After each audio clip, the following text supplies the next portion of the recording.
everyone to Beautiful Caregivers Beauty Affair.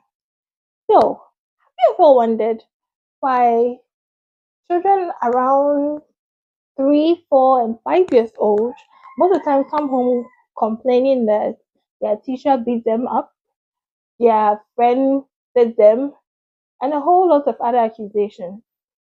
I've come to realize that not all those accusations are actually true.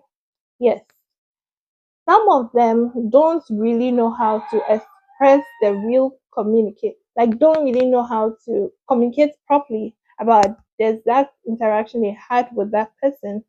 So they assume any physical touch is a beat, any physical touch is an injury. It's something because they don't really like it, they assume that it's something negative.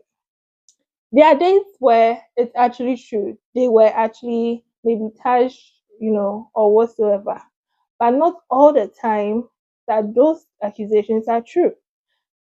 There is this particular child that I've I've monitored for a while, and I've realized that in most of like even if you touch his hand, like he's doing something and you just hold his hand and stop, or like you try to pull him away from doing something naughty, he always start crying and says that, oh, um, Miss Beauty, you've beaten me.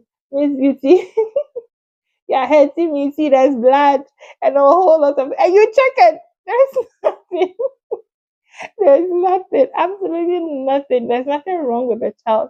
But just because you touched him, because he doesn't really agree to that, or maybe because he doesn't really know how to explain that you held my hand, or maybe I didn't like the fact that you touched me, or something like that, he will just conclude and say that you beat them up.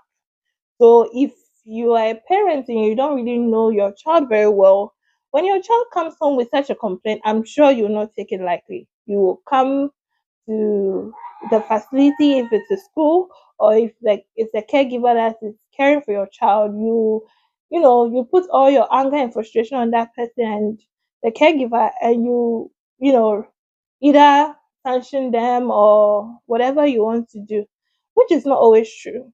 So please, let's be mindful and watch our kids very well, know them and know how they communicate, so that you don't go about accusing anyone for things that are not always true. But if it's true, you first have to check them to be sure. If there's any mark and all that, it's likely that something happened. Or if you realize that a child has changed in certain attitude behaviors, like maybe when you mention that particular person, the child afraid or something, then it could be that something did happen. But not just anything that your child comes home telling you that is true. So that's all I'll share for today. To beautiful caregiver, beauty affair. Bye.